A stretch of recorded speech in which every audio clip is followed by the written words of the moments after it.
Hello, I'm Matthew Malcolm with American Vineyard Magazine, reporting to you from the annual meeting of Allied Grape Growers here in Fresno. I'm here with Jeff Bitter, president of the organization. That's a growing organization, might I say, from your presentation today. It's been a while since we've been able to have this meeting, huh? What, like 3 years or something? 3 years. July of 2019 was the last time. So it's awesome to be able to get back together, just enjoy a good time.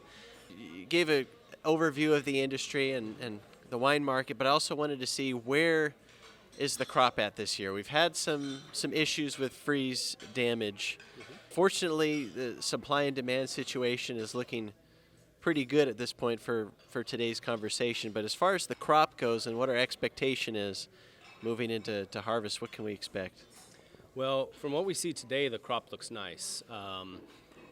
Bunch counts were up this year from last year, and also compared to 5-year averages, we had some decent bunch counts. But last year, the crop, even though it was shorter, it looked really good until we hit veraison. And with the hot summer and the lack of water, we just didn't see the berry development and sizing in the crop last year.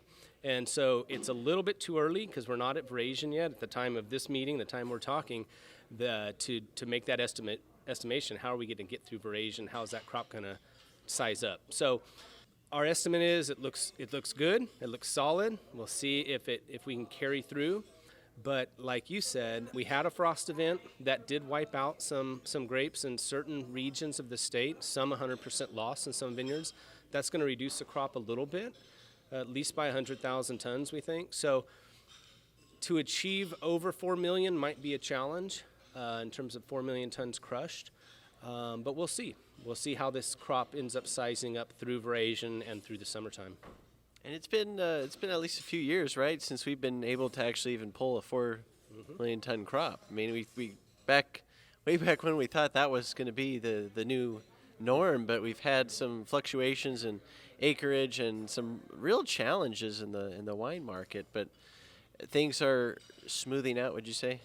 Yeah, so we had a number of years that were 4 million ton plus crops to the point where we were oversupplied. And in 2019, we would have been 4 million tons, but we left a lot of those grapes on the vine, unfortunately, in the state because of the lack of market. So the last year we really would have had a naturally 4 million ton crop was 2019. Yeah, but you never know what's going to happen between now and harvest, whether it's wildfires or heat, whatever. You name it, we've experienced it in the last few years.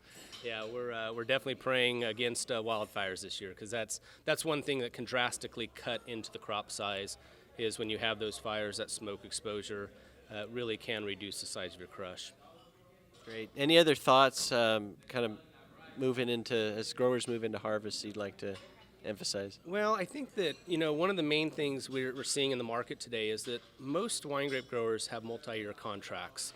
And that's important from the standpoint that we're not marketing the same grapes every year after year, coming off of contracts, being on the spot market.